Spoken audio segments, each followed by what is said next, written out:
السلام عليكم ورحمة الله وبركاته. أعوذ بالله من الشيطان الرجيم.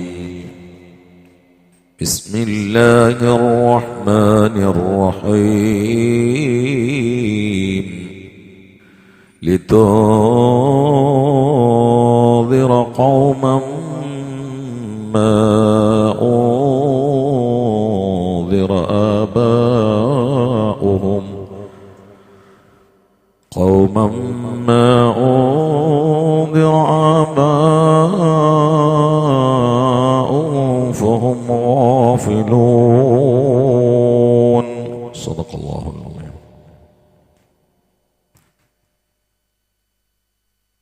തൻസീൽ അസീസ് റഹീം, അതാണ് ഇന്നലെ നമ്മൾ പറഞ്ഞത്. അസീസും റഹീമുമായ അള്ളാഹു എന്തിനാണ് ഖുർആൻ ഇറക്കിയത്? അതാണ് ഈ ആയത്തിലുള്ളത്. ലിതുൻദിറ, നിങ്ങൾ താക്കീത് ചെയ്യാൻ വേണ്ടി, ഖൗമൻ, ഒരു വിഭാഗത്തെ, മാ ഉൻദിറ ആബാവും, അവരുടെ പിതാക്കന്മാർ താക്കീത് കിട്ടാത്തവരാണ്, താക്കീത് ചെയ്യപ്പെടാത്തവരാണ്.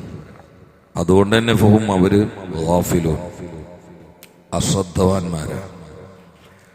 താക്കീദിന്റെ ദഅവത്ത് കിട്ടാത്ത ഒരു വിഭാഗം, ജാഹിലിയത്തിന്റെ നീചമായ സംസ്കൃതിയിൽ ആണ്ടുപൂണ്ടുപോയ ഒരു വിഭാഗത്തെ കാര്യങ്ങളൊക്കെ പറഞ്ഞ് താക്കീത് ചെയ്ത് ഉണർത്താനാണ് വിശുദ്ധ ഖുർആൻ അങ്ങേക്ക് അള്ളാഹു ഏൽപ്പിച്ചിട്ടുള്ളത്. ഇത് പറഞ്ഞതിന്റെ പൊരുൾ എന്താന്ന് വെച്ചാല് രണ്ട് നിലയിൽ മനസ്സിലാക്കാം. ഒന്ന്, അറബികൾക്ക് നിയോഗിതനായ പ്രവാചകൻ ഹബീബായ സല്ലല്ലാഹു അലൈഹി വസല്ലമയ്ക്ക് മുമ്പ് അവരുടെ വല്ലിപ്പയായ ഇസ്മായിൽ നബി അലൈഹിസ്സലാമാണ്. നബി സല്ലല്ലാഹു അലൈഹി വസല്ലമയുടെയും ഇസ്മായിൽ നബിയുടെ ഇടയിൽ ഏകദേശം 2500 കൊല്ലത്തെ വ്യത്യാസമുണ്ട്. അന്ന് അറബികൾക്കിടയിൽ അള്ളാനെയും ആഖിറത്തിനൊക്കെ പറഞ്ഞ് ബോധ്യപ്പെടുത്തി ഇങ്ങനെ വന്ന് കുറെ കഴിഞ്ഞപ്പോ ആ ദഅവത്തിന്റെ പ്രകാശം കെട്ടുപോയി. പിന്നെന്താണ് അവരൊക്കെ പറഞ്ഞത് എന്ന് അറിയാത്ത അവസ്ഥയിൽ അവരിൽ ജഹാലത്ത്, കുഫ്ർ, ഇരുട്ട് വ്യാപിച്ചു. അതിങ്ങനെ കാലങ്ങളേറെ കടന്നുപോയി. അപ്പൊ അവർക്ക് എന്താണ് യാഥാർത്ഥ്യമെന്ന് അറിയാത്ത അവസ്ഥയിലായിരുന്നു അവരുടെ സ്ഥിതിഗതി.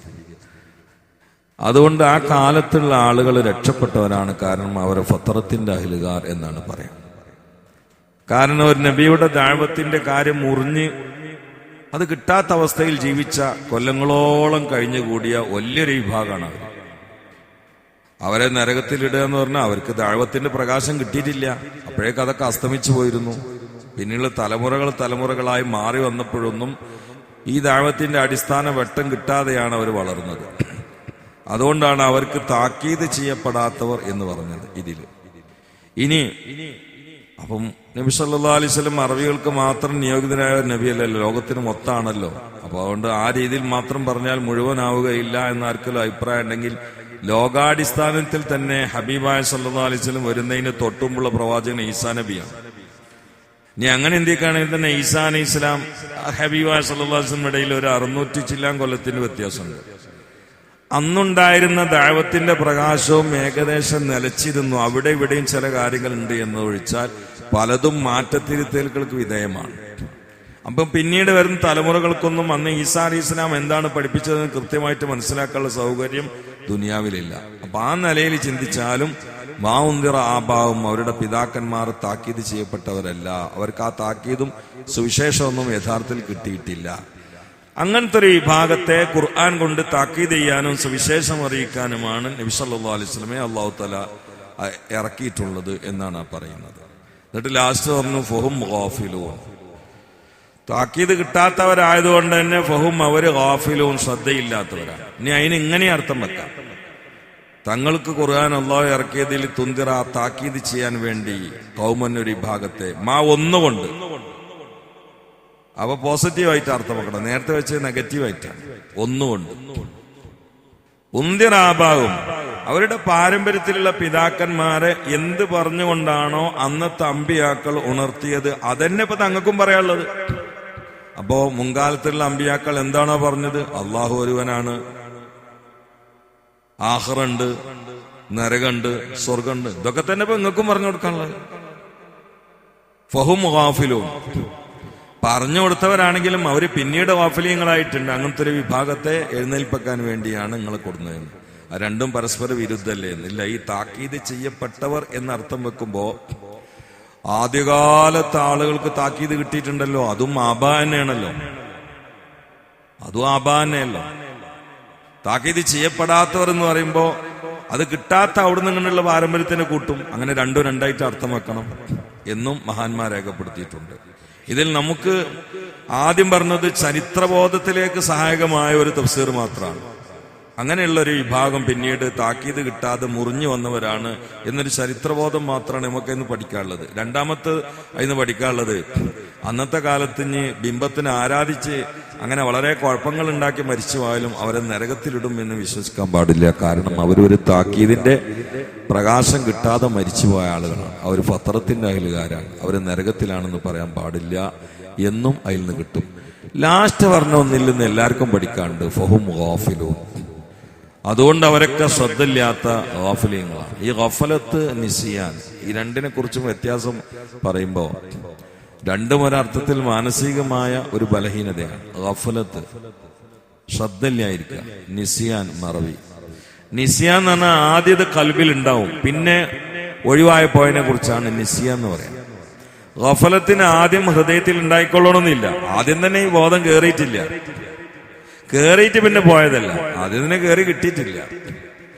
ഗഫലത്ത് ഹൃദയത്തിന്റെ മരണമാണ് എന്ന് മഹാന്മാർ പറഞ്ഞിട്ടുണ്ട്. ഗഫലത്ത് ഒരു മനുഷ്യനെ പേപ്പിക്കാൻ ആദ്യമായിട്ട് ഇബ്ലീസ് ചെയ്യുന്ന പണി ഗഫലത്ത് എന്ന മയക്കുപായസം ഇട്ട് കൊടുക്കുക. അതിൽ മയങ്ങും. പിന്നെ ദുന്യാവിന്റെ കാര്യം മാത്രമേ മുമ്പിൽ ഉണ്ടാവുള്ളൂ, ആഖിറത്തിന്റെ കാര്യമൊന്നും ഉണ്ടാവില്ല. ദുന്യാവ് ദുന്യാവ് ദുന്യാവ് മാത്രമേ ഉണ്ടാവുള്ളൂ. ഗഫലത്ത്, അല്ലാഹ് എന്നുള്ള ബോധം ഉണ്ടാവില്ല. ഗഫലത്ത് നീങ്ങി കിട്ടുക എന്നുള്ളത് വളരെ പ്രധാനമാണ്. ഇന്നലെ ഞാൻ പരിപാടി പോയപ്പോ ഒരു ആചാര്യ വീട്ടിൽ ഭക്ഷണം കഴിക്കാൻ കൊണ്ടേയിരുത്തി. അപ്പൊ ആ നാട്ടിലെ തരക്കടില്ലാത്ത വലിയ മുതലാളിയാണ്. മദ്രസക്ക് 10-20 സെന്റ് സ്ഥലം കൊടുത്തിട്ടുണ്ട്. ഇന്നലെ ഞാൻ പിരിച്ചപ്പോൾ തന്നെ വലിയൊരു സംഖ്യ മദ്രസക്ക് കൊണ്ട് അദ്ദേഹം തരുകയും ചെയ്തു. അപ്പൊ അയാൾ നല്ലൊരു മനുഷ്യനാണെന്ന് അർത്ഥം. വീട്ടിൽ പോയിരുന്നത് വലിയ വീടാണ്. അപ്പൊ ഞാൻ ഇയാളോട് ചോദിച്ചു, ഈ വീട് ഇപ്പൊ നിങ്ങൾ തന്നെയാണെന്ന് വെച്ചാൽ അള്ളാന്റെ അള്ളാന്റെ അപ്പൊ ഞാൻ അടുത്തുള്ള മൂല്യരൊന്ന് തോണ്ടിയിട്ട് ഞാൻ ഒന്നും കൂടി പരിശോധിക്കട്ടെ. മക്കളോന്ന് വെച്ചാൽ നിങ്ങളെ മക്കളായിരുന്നാന്ന് വെച്ചു. അയാളൊന്ന് സ്റ്റെക്കായി. മക്കളിപ്പോ അള്ളാന്റെ എന്ന് പറഞ്ഞാൽ അള്ളാഹ്ക്ക് കുട്ടികളില്ലാന്നും പറഞ്ഞിരിക്കണം. അള്ളാഹ്ക്ക് കുട്ടികളില്ലാന്ന് വേണല്ലോ. ഞാനിപ്പോ എന്റെ മക്കൾ അള്ളാന്റെ എന്ന് പറഞ്ഞാൽ മൂല്യരെ ഇനിയിപ്പോ അടുത്ത പ്രസംഗത്തിൽ വിട്ടു പഠിച്ചോനെ എന്നൊരു ബേജാറാക്കുണ്ട്. അപ്പൊ ഞാൻ കൂട്ടി പറഞ്ഞോളി, അള്ളാന്റെ എന്ന് പറഞ്ഞാൽ അള്ളാഹ്ക്ക് കുട്ടികളുണ്ട് എന്നല്ല, ഇതൊക്കെ നിങ്ങൾക്ക് അള്ളാഹ് എന്നാണ്, അള്ളാഹിന് മോലാണെന്ന് തന്നെയാണ് പറഞ്ഞത്. അപ്പൊ ഞാൻ ആ പ്രസംഗത്തിൽ ആളെ വാക്കുദ്ധരിച്ചിട്ട് കുറെ വിശദീകരിച്ചു. ഇത് അള്ളാന്റെ എന്ന് പറഞ്ഞാൽ അതന്നെയാണ് ശരി. ഞമ്മൾതാന്ന് പറയാം, അതിന് മജാസിയാ പ്രയോഗം എന്നാ പറയാം. ഞമ്മൾതാണെന്നും പറയാം, നമ്മൾ അള്ള ഏൽപ്പിച്ചാണെന്ന്. പക്ഷെ ഇതൊക്കെ അള്ളാന്റെ ആണെന്നുള്ള ആ ഓർമ്മ ബോധം ഉണ്ടെങ്കിലുണ്ടല്ലോ, അതന്നെയാണ് മൂപ്പര് ഇതൊക്കെ കൊടുക്കുന്നത്. ആ ബോധം ഉണ്ടെങ്കിലേ കൊടുക്കാൻ പറ്റുള്ളൂ. ഇത് നമ്മൾതാണ് പറയുമ്പോൾ നമ്മളിങ്ങനെ അള്ളാന്റെ മാർഗത്തിലെത്, ബാക്കിയൊക്കെ എനിക്കെന്നുള്ള ആൾക്ക് എവിടെ നോക്കിയാലും അള്ള വളരെ പാവപ്പെട്ട ആളല്ല. ഏത് മാലിന്യങ്ങൾ പരിശോധിച്ചു അങ്ങനെ അള്ള ഫക്കീർ, സക്കാത്ത് വാങ്ങാൻ അവകാശം തോന്നിപ്പോകും. അവിടുത്തെ 10 ഏക്കറ ഇസ്മായിലാജിന്റെ, ഇവിടുത്തെ ബിൽഡിങ് അബൂബക്കറാജിന്റെ, പിന്നെ ബസ് ഷംസുദ്ദീനാജിന്റെ, പിന്നെ ഹോട്ടലോ അത് നമ്മളെ അവറാന്റെ ആണ്. അപ്പൊ പഴങ്ങളെ മാലിയിൽ ഇപ്പൊ അള്ളാഹ്ക്ക് അത് പള്ളിയും 10 സെന്റും ഉണ്ട്, അള്ളാന്റെ പേരിലാണെന്ന് പറയും. പള്ളിയും ചുറ്റുഭാഗത്തുള്ളൊരു 10 സെന്റും അള്ളാന്റെ പേരിൽ മൗക്കൂഫ്, അത് അങ്ങോട്ട് രജിസ്റ്റർ ചെയ്തിരിക്കണം. ബാക്കിയൊക്കെ പൈസക്കാരെ കയ്യിലാപ്പോൾ. ഇപ്പൊ അള്ളാന്ന് ഇങ്ങോട്ട് പറഞ്ഞാൽ സക്കാത്ത് വാങ്ങാൻ അവകാശമാണ്. ഫക്കീറന്മാരെ കൂട്ടത്തിൽ പെട്ടാണ്. ഇതേതായാലും ഗുണമുള്ള കാര്യമല്ല. ഒന്നും നമ്മളിതില്ല. ഇബ്ലീസ് ഗഫലത്ത് തന്ന ആദ്യം സംഭവിക്കൽ ഇതാണ്, ഡിവൈഡ് ചെയ്യും. ഇത് അള്ളാഹ്ക്ക്, മറ്റൊക്കെ നമ്മക്ക്. അള്ളാഹ്ക്ക് 10 സെന്റും പള്ളിയും അത് മൗക്കൂഫാണ്, തൊടാൻ പാടില്ലേ. അവിടുന്ന് പഴെടുക്കരുതിട്ടോ, അള്ളാന്റെ പേരിലുള്ളതാണ്. ബാക്കിയൊക്കെ നമ്മളതും. ഗഫലത്ത്, അതിന് രക്ഷപ്പെടണം. രക്ഷപ്പെട്ടിട്ടില്ലെങ്കിൽ ഗഫലത്ത് കഴിഞ്ഞാൽ പിന്നെ അടുത്ത് വരുന്നത് മഅസിയത്താണ്. മഅസിയത്ത്, തെറ്റുകൾ ഗഫലത്തിന് ശേഷം വരുന്ന സംഗതിയാണ്. മഅസിയത്തിലേക്ക് ഇബ്ലീസ് ലാക്കാക്കിയാൽ ആദ്യം ആ മനുഷ്യന്റെ ഖൽബിൽ ഗഫലത്ത് ഇട്ടുകൊടുക്കും. ഗഫലത്തില്ലെങ്കിൽ മഅസിയത്ത് വരൂല. പക്ഷെ മുഅ്മിനീങ്ങൾക്ക് എന്തുണ്ടാവും? മഅസിയത്തിന്റെ സൗകര്യങ്ങളും സാധ്യതകളും കിട്ടും. മനസ്സിൽ ഇക്കിളി വരും ചെയ്യട്ടോ. അത് ഞാൻ പറഞ്ഞുതരാം. യഥാർത്ഥ മുത്തക്കയാണെങ്കിലും ചിലപ്പോ എന്തെങ്കിലും സാഹചര്യത്തില് ഒന്നങ്ങണ്ട് എന്നൊക്കെ തോന്നും. പക്ഷെ അപ്പോഴേക്ക് ബോധം കൊണ്ട് കത്തിക്കേറും. ഇന്നല്ലദീന തഖൗ ഇദാ മസ്സഹും ത്വായിഫും മിനശ് ശൈത്വാനി തദക്കറൂ ഫഇദാ ഹും മുബ്സിറൂൻ. ഖുർആൻ. മുത്തഖീങ്ങൾ ഇദാ മസ്സഹും ത്വായിഫും മിനശ് ശൈത്വാൻ, പിശാചിൽ നിന്നൊരു വിഭാഗം അവരെ സ്വീപ്പാക്കി ഒഫലത്തിട്ടിട്ട് ഇവരെ ഭാഗത്തേക്ക് വലിക്കും, തെറ്റ് ചെയ്യാൻ വേണ്ടിയിട്ട് അവരിങ്ങനെ ഒരുങ്ങുമ്പോഴേക്ക് ഫഇദാ ഹും മുബ്സിറൂൻ, അവർക്ക് ഉള്ളിക്ക് ബോധം കത്തിക്കേറുമെന്ന് ഖുർആൻ. അള്ളാഹു ആ കൂട്ടത്തിലെങ്കിൽ നമ്മൾ പെടുത്തട്ടെ. ഇന്ന് അതിന്റെ ഒരു കാലമാണ്. സൗകര്യവും സംവിധാനവും സാഹചര്യമൊക്കെ ധാരാളം ഉണ്ട്, എല്ലാം ഉണ്ടാവും. പക്ഷെ ആ സമയമാകുമ്പോഴേക്ക് ബോധം കൊണ്ട് കത്തിക്കേറും. യഥാർത്ഥ മുത്തക്ക അങ്ങനെയാണ്. ഉമർ ഖത്താബിന്റെ കാലത്ത് അങ്ങനെ സംഭവം ഉണ്ടായി. ചരിത്രം നീണ്ടാണ്, ഞാൻ ചരിത്രം സുബഹിക്ക് പറയാറില്ല, അതുകൊണ്ടാണ്. അപ്പോൾ അല്ലാഹു സുബ്ഹാനഹു വ തആല ഈ ഗഫലത്തിൽ നമ്മളെ രക്ഷപ്പെടുത്തട്ടെ. ഗഫലത്ത് കഴിഞ്ഞാൽ മഅസിയത്ത്. ഇനി മഅസിയത്തിൽ വീണാലും രക്ഷപ്പെടാം. മഅസിയത്തിൽ വീണാൽ ഇനാബത്തുണ്ട്, ഖേദിച്ച് മടങ്ങാൻ അല്ലാഹുവിലേക്ക് രക്ഷപ്പെടും. പക്ഷെ അത് നടത്തിയില്ലെങ്കിൽ അടുത്ത സ്റ്റെപ്പ് കസ്വത്താണ്. കസ്വത്ത് എന്ന് പറഞ്ഞാൽ ക്യാൻസറിന്റെ 4ാം സ്റ്റേജാണ്. ശരീരത്തിന് മാത്രമല്ലല്ലോ ക്യാൻസർ, കൽബിനുണ്ടല്ലോ. 4ാം സ്റ്റേജാണ് കസ്വത്ത്. കസ്വത്ത് വന്നാൽ പിന്നെ വാളൊന്നും പിടിക്കൂല, ഒന്നും പിടിക്കൂല. ഞാൻ ഇവിടുത്തെ എവിടോ സ്ഥലത്ത് ദൂരെയാണ്, കാസർഗോഡ് വാർത്താൻ തോന്നുന്നുണ്ട്. അപ്പൊ അതിന്റെ മുമ്പിൽ പള്ളീന്റെ സെക്രട്ടറി ഉണ്ട്. ആ പള്ളിന്റെ വലിയ ഓഫീസ് മാറിയതിനു ശേഷം കുട്ടികൾക്ക് വിട്ടുകൊടുക്കണം കാരൻസ് കളിക്കാൻ, കാരം ബോർഡ് കളിക്കാൻ. അപ്പൊ ഇയാളെ ചെറുപ്പക്കാർ കുട്ടികൾ ഇങ്ങനെ വിളിച്ചുകൊണ്ടിരിക്കുന്നുണ്ട്, നിങ്ങൾ എന്തെന്ന് താക്കോല് തരാത്ത, ഞങ്ങൾക്ക് കാരം ബോർഡ് കളിക്കാനാണ്.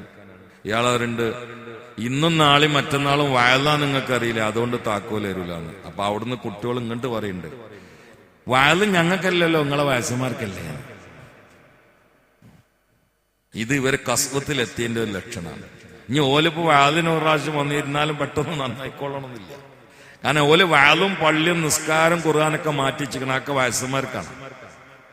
നമുക്കുള്ളത് പന്ത് കളി, കാരം ബോർഡ്, ഇങ്ങനെ ഓരോ ദുന്യാവിന്റെ ലഹവും ലാഭവും മാത്രമാണ്. മറ്റേ ആഖിറത്തിന്റെ കാര്യമൊക്കെ മുടി നിറച്ച് തൊലി ചുളിഞ്ഞ വയസ്സന്മാർക്ക് കസ്വത്ത് എത്തിയിട്ടുണ്ട്. ഈ കസ്വത്തിലായിട്ട് മരിച്ചാൽ ഈമാൻ തെറ്റിയിട്ട് മരിക്കും. അള്ളാഹു കാത്ത് രക്ഷിക്കട്ടെ.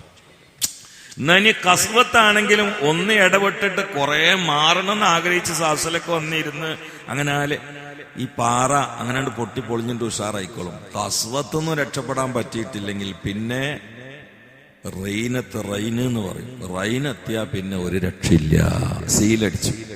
കല്ലാ ബൽ റാന അലാ ഖുലൂബിഹിം മാ കാനൂ യക്സിബൂൻ. ഇനി രക്ഷയില്ല. ഡോക്ടർ പറയും 4 സ്റ്റേജ് കഴിഞ്ഞിക്കണ്, വീട്ടിൽ കൊണ്ടുപോയി കിടത്തി കളിയുന്നു. അതാണത്. കൽബിന്റെ 4 സ്റ്റേജും കഴിഞ്ഞിക്കണ്, ചത്ത് കിട, റൂഹില്ല. ഇനി വാതിൽ ഇരുന്നിട്ട് കാര്യമില്ല, എവിടാച്ചാ പോയിക്കോട്ടെ എന്നുള്ള അർത്ഥമാണ്. അള്ളാഹു കാത്ത് രക്ഷിക്കട്ടെ. അപ്പൊ അതിന്റെ ആദ്യ പടിയാണ് ഗഫലത്ത്. അതാണ് ഈ ആയത്തിൽ ലാസ്റ്റ് പറഞ്ഞത്. لتنذر قوما ما أنذر آباؤهم لتنذر قوما ما أنذر آباؤهم فهم غافلون അവർ ശ്രദ്ധയില്ലാത്തവരാണ്. അപ്പൊ ശ്രദ്ധയില്ലാത്തൊരു വിഭാഗത്തെ തട്ടിമുട്ടി ഉണർത്താൻ വന്ന ആളാണ് മുഹമ്മദുർ റസൂലുള്ളാഹ്. തട്ടിമുട്ടി ഉണർത്തി എല്ലാവരും കുതിച്ചു കയറി ലോകം ആവശ്യമില്ലാതെ പോടാ മൃഗങ്ങളെ എന്ന് പറഞ്ഞ് ആട്ടിത്തൊലിച്ചൊരു ഭാഗത്തേക്ക് ചവിട്ടിക്കൂട്ടിയ ഒരു വിഭാഗം ആളുകളുടെ പേര് കേൾക്കുമ്പോഴാണ് ഇന്ന് നമ്മൾ റളിയല്ലാഹു അൻഹും എന്ന് ചൊല്ലുന്നത്. ഗാഫിലീങ്ങളായിരുന്നു. പാതിരാവിന്റെ ഉള്ളറയിൽ പോയി ഗ്രാമങ്ങളെ കൊള്ളയടിക്കാൻ നേതൃത്വം കൊടുത്ത ആളുകളാണ് അശറത്തുൽ മുബശ്ശരീങ്ങളിൽ പലരും എന്ന് മറക്കണ്ട. പാതിരാവിന്റെ ഉള്ളറയിൽ കത്തിയും വാളുകൊടുത്താണ് ചെല്ലും. ആണുങ്ങളെ മുഴുവാണ്ട് കൊല്ലും, പെണ്ണുങ്ങളെയും കുട്ടികളും പിടിച്ചെടുക്കും, പോരയിലുള്ളതൊക്കെ കക്കും. അങ്ങനത്തെ ആളുകൾ പിന്നെ ആരായി മാറി? ലോകത്തിന്റെ നെറുകയിലെ ഇമാമിയങ്ങളായി റളിയല്ലാഹു അൻഹും വറളാഹു. കാരണം ലിതുൻദിറ ഹബീബായ സല്ലല്ലാഹു അലൈഹി വസല്ലം ഇൻദാർ അവർക്ക് ഫലിച്ചു, അവരുടെ ഹൃദയത്തിലേക്ക് കത്തിക്കേറി, ഗഫലത്ത് നീങ്ങി, ബോധം കിട്ടി. ഒരു ഒട്ടകം തോട്ടം മാറിയിട്ട് ഒരു ഇല കടിച്ചാൽ, അപ്പുറത്തെ ആളെ ഒട്ടകം ഇപ്പുറത്തെ തോട്ടത്തിലൊന്നും ഒരു ഇല കടിച്ചാൽ അതിന്റെ പേരിൽ യുദ്ധം 10 കൊല്ലായിരുന്നു. അതിന്റെ പേരിൽ 10 കൊല്ലം യുദ്ധം ചെയ്യാം. അങ്ങോട്ട് കൊണ്ട് മൽപ്പിടുത്തം. അവരൊക്കെ ഒറ്റ പാത്രത്തിലിരുന്നിട്ട് അവിടെ ചോറ് കിട്ടിയോന്ന് നോക്കിയാൽ മാത്രം ഇവിടുത്തെ ഉരുളെടുത്തിട്ട് തിന്നിട്ട് കിട്ടിയിട്ടില്ലെങ്കിൽ പട്ടിണി കിടന്നിട്ട് ഓൽക്ക് ഭക്ഷണം ഇട്ട് കൊടുക്കുന്ന അവസ്ഥയ്ക്കായി. ജീവിതത്തിലും മരിച്ചാലും യുദ്ധത്തില് ഒരു സഹാബി ഇങ്ങനെ വെട്ട് കിട്ടിയിട്ട് കിടക്കുകയാണ്. അപ്പൊ ഒരാള് വെള്ളം തൊള്ളി പറഞ്ഞാക്കി, അവിടെയും വെട്ട് കിട്ടിയിട്ടുണ്ട്, മൂപ്പർക്ക് 2 വെട്ടിട്ടിക്കണം, എനിക്ക് 1 കിട്ടിയിട്ടുള്ളൂ, അവിടെ കൊണ്ടുകൊടുക്കുന്നത്. മരിക്കാൻ സമയത്ത് വെള്ളത്തിന് എത്ര ദാഹം ഉണ്ടാവും, എന്നിട്ടും അടുത്തുള്ള ആളെ ഓർത്തു. അപ്പൊ ഇയാൾ ഈ വെള്ളപാത്രത്തിന് അങ്ങോട്ട് പോയി. അപ്പൊ ആ സ്വഹാബി മറ്റൊടത്ത് ചൂണ്ടി കാണിച്ചു കൊടുത്തു. ആ സ്വഹാബി ഇങ്ങോട്ട് 7 ആളോളം വെട്ടിയിട്ട് കിടക്കുന്നുണ്ട്. ഈ വെള്ളം കൊടുക്കുന്ന മനുഷ്യൻ ഇങ്ങനെ റൗണ്ട് ഇട്ടാണ്, ആരും സ്വീകരിക്കണം ചെയ്യാൻ. കാരണം അപ്പുറത്ത് വെട്ടിട്ട ആളെ ഓർക്കാണ്. ലാസ്റ്റ് ഈ വെള്ളം കണ്ട് എത്തിയപ്പോ തുടങ്ങിയ ആളെ തന്നെ എത്തി. അപ്പോഴേക്ക് അയാൾ ഷഹീദായിക്കണം. അപ്പൊ അപ്പുറത്ത് കൂടി ആളും ഷഹീദായിക്കണം. വെള്ളം കുടിക്കാതെ 7 ആൾക്കാർ മരിച്ചു. ഈ അവസ്ഥയ്ക്ക് അവർ ഉയർന്നു. ഒരു വീട്ടിൽ ഒരു ആടിന്റെ തലയിട്ടി. അപ്പൊ ഈ വീട്ടുകാരെന്തിച്ചു, ഞാനിപ്പോ തിന്നാലേ അയൽവാസി വലിയ വേജാറല്ല, മൂപ്പരും ഭക്ഷണം കിട്ടിയിട്ടില്ലല്ലോ, നേരാണ്ട് കൊണ്ട് കൊടുത്തു. അയാള് കൈ കെട്ടിയപ്പോ ഇതിപ്പോ ഞാൻ തിന്നാൽ എന്റെ അയൽവാസി വലിയ കഷ്ടപ്പാടിലാണ്, കാരണം എല്ലാവരും ഉപരോധിക്കപ്പെട്ട അവസ്ഥയിലല്ലേ, അങ്ങോട്ട് കൊണ്ടുകൊടുത്തു. ഈ ആടിന്റെ തല ഒറ്റ രാത്രിയില് 10-20 വീട്ടിൽ കറങ്ങിയെന്നാണ്. നേരം വെളുത്തപ്പോഴേക്ക് തുടങ്ങിയ വീട്ടിലേക്ക് തിരിച്ചെത്തി. തല ആരും തൊട്ടിട്ടില്ല. ഈ ഒരു അവസ്ഥയിലേക്ക് അവർ ഉയർന്നു.